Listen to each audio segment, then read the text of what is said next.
Every Toyota on the road right now is carrying something the person driving it has never once used. Not a hidden compartment, not a secret button under the seat. Engineering, systems that a team somewhere spent years and an enormous budget developing, designed, tested, argued over, signed off, wired into the car, and then handed to a driver who was never told any of it was there. And you paid for all of it. It's baked into the price of the car. It's in your Toyota right now, sitting there doing absolutely nothing because nobody at the dealership had 20 spare minutes to walk you through it. And the book that explains it is buried in your glove box, under a stack of receipts and an old tire warning. That's the strange thing about this brand. Toyota builds cars that quietly do more than they advertise. The engineers weren't showing off. They were solving problems most owners don't even know they have. And they left the solution in the car for whoever bothered to look. So that's what we're doing today. 6 features. Every one of them already in the Toyota parked outside your house. Some will make your daily drive easier. A couple will save you real money. And a few will genuinely make you wonder how you've driven this long without knowing. Let's get into it. Feature number 6. The tap you've never tried. Next time you're changing lanes, don't push the turn signal stalk all the way down until it clicks. Just tap it, barely. Push it part way to the point where you feel a little resistance and let go. Your indicator will blink 3 times on its own, then shut itself off. No click, no holding it, no reaching back down to cancel it because the steering wheel didn't turn far enough to do it for you. Toyota has been building this in for a long time, across basically the entire lineup, and most owners drive their whole ownership without ever discovering it, because it lives in the half-inch of travel before the stalk clicks into place. Nobody explores that. You either push the lever or you don't, but think about how often you use it. Every lane change on the highway, every merge, every time you pull around a slow car, that's the single most repeated input you make in the car after the pedals, and there's a version of it that takes a fraction of the effort. It also fixes the thing everyone quietly hates, the signal that keeps blinking long after you've moved over, because a lane change doesn't rotate the wheel enough to trip the self-cancel. You've seen 100 cars doing it on the highway. Half of them aren't distracted drivers. They just don't know their own stalk cancels itself if they'd stop pushing so hard. Some Toyotas let you change how many flashes you get too. It's usually buried in the vehicle settings menu on the driver's display, under lighting. 3 blinks is the factory setting, but you can often bump it up to 4 or 5 if your merges are slower. Try it tomorrow, 1 light tap. It's a tiny thing that makes the car feel like it was actually built around the way you drive. Feature number 5, the button that ends the traffic leg. There's a button in a lot of Toyotas, usually sitting near the shifter or just below it, marked with a single word, hold. Most owners have looked at it. Almost nobody has pressed it. Here's what it does. You press it once and a little indicator lights up on your dash. Now, whenever you come to a complete stop, the car holds the brakes for you. You lift your foot off the pedal entirely. The car stays put. No creeping forward, no rolling backward on an incline.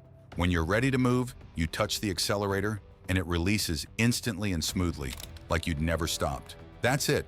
That's the whole feature, and it changes stop-and-go traffic completely.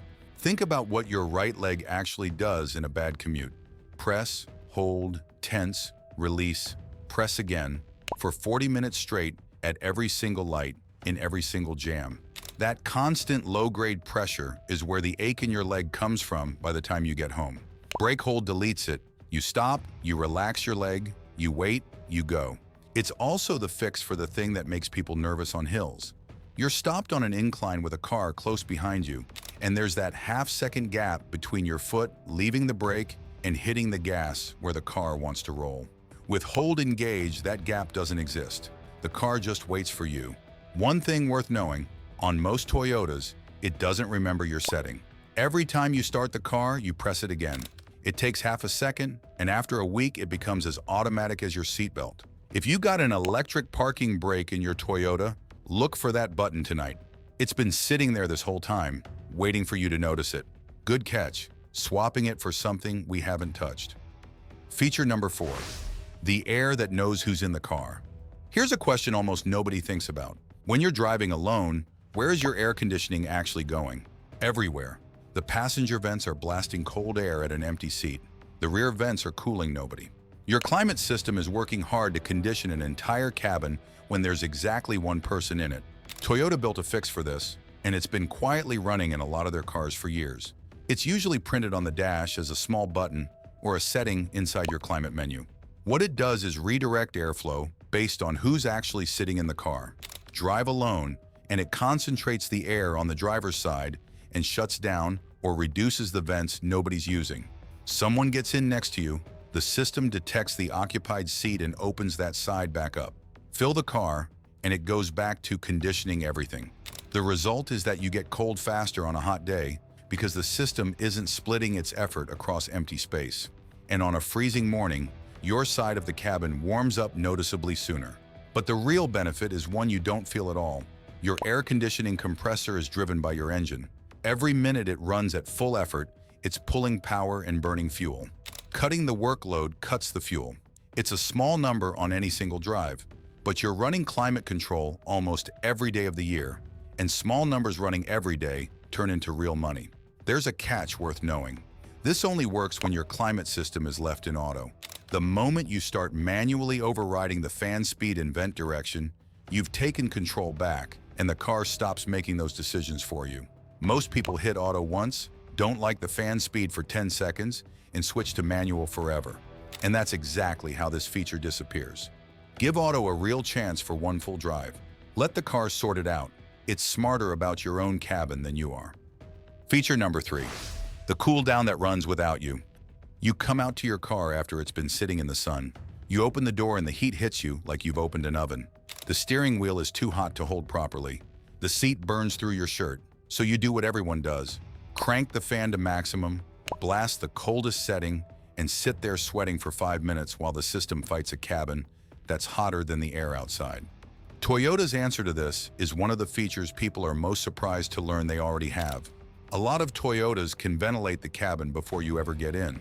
On some it runs off the remote, on others it's built into the app, and on certain models there's a solar-powered version that quietly runs the fans while the car is parked in the sun, pushing the trapped hot air out and pulling fresher air through. No engine running, no key in it. The car is just refusing to become an oven while you're inside a building somewhere. The reason this matters more than comfort is what heat actually does to a parked car. That trapped air is what cracks the top of your dashboard over the years. It's what fades and hardens the plastic on your door panels. It's what makes leather seats stiffen and split along the seams. Interiors don't wear out from being sat in. They wear out from being baked over and over on days the owner wasn't even there. And there's a second half to this most owners miss. When you do get in, don't immediately hit the recirculation button. Your cabin air is hotter than the outside air right then, so recirculating just spins the same hot air around. Run it on outside air for the first minute, get the heat out, then switch to recirculation once things have dropped. That order is the difference between cooling down in 1 minute and cooling down in 5. Check what your Toyota has: remote start ventilation, app control, or the solar system.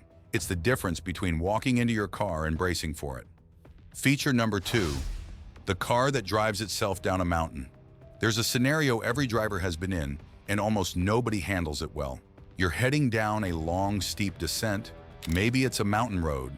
Maybe it's a gravel driveway that drops away sharply, or a boat ramp, or a snowy hill. And the whole way down, you're riding the brake, tapping, holding, tapping again, trying to keep the car from picking up speed while also trying not to lock a wheel and slide. That's the most nervous your foot ever gets.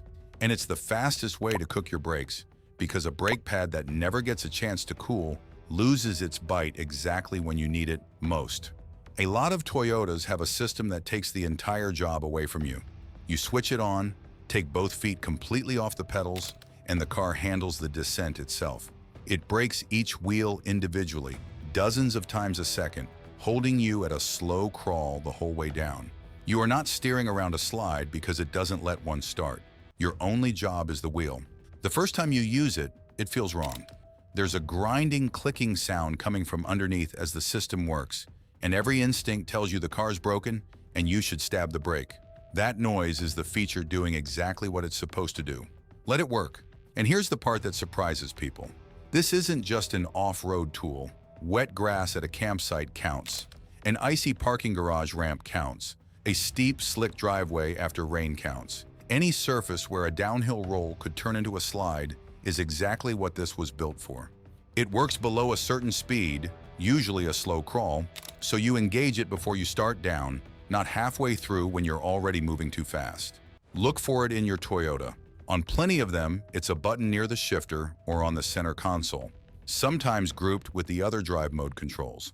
Most owners see it once, assume it's for people who go rock climbing on weekends, and never touch it again.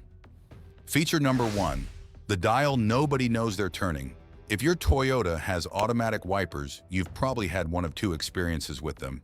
Either they sit still while you're squinting through a windshield you can barely see out of, or they're wiping a dry glass every 8 seconds, dragging rubber across nothing, making that squeal that gets under your skin. So most people give up and go back to doing it manually, which is a shame, because the system isn't broken. It's just set wrong, and there's a control for it that almost nobody realizes is a control. Look at your wiper stalk. On the barrel of it, there's a small ring or wheel you can rotate. When your wipers are in the normal intermittent mode, that ring changes the delay between wipes. Everybody knows that part. But when you switch the stalk into auto, that same ring stops setting the delay and starts setting the sensitivity of the rain sensor. Turn it one way and the sensor gets aggressive. It'll wipe at the first hint of mist. Turn it the other way and it gets patient, ignoring light spray and only waking up in real rain. It's the same wheel doing two completely different jobs, depending on what mode you're in. Nobody tells you that. So people spin it once in auto, notice something changed, don't understand what, and never touch it again. Set it properly and the system becomes genuinely invisible. Highway spray off a truck gets cleared before you consciously register it. Light drizzle doesn't trigger a dry squeak. You stop thinking about your wipers entirely, which is the whole point of them being automatic. One more thing about that sensor. It sits behind the glass, usually right around your rearview mirror, and it reads how light bends through the water on the windshield, which means dirt, road film, and old hardened wax right in front of it will confuse it just as much as rain will. If your auto mode is behaving strangely, clean that patch of glass properly before you assume the system's failing. Go sit in your car and rotate that ring in auto mode. 5 seconds of adjustment fixes a thing you've been quietly annoyed by for years. Pick one this week, just one. Go out to the car, try it, and see if it sticks. The rest will follow once you realize how much of this thing you've never actually explored. And if you found even one of these useful, subscribe to All About Toyota. That's what we do here, pulling the useful stuff out of these cars and putting it in front of the people who own them. Drop a comment and tell me which one you didn't know about. I read them, and honestly, some of the best ideas for these videos come straight from owners who found something I haven't. Thanks for watching. See you in the next one.